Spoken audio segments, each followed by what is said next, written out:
I have a Whirlpool Cabrio here, and it's been making this rattling sound for a while.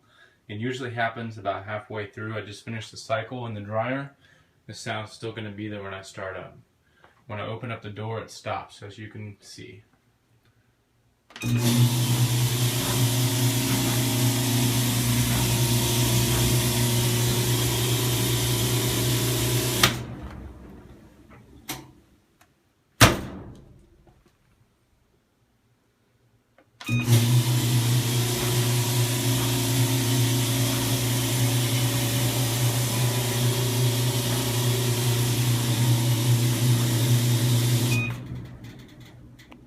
I have tried cleaning out the vent.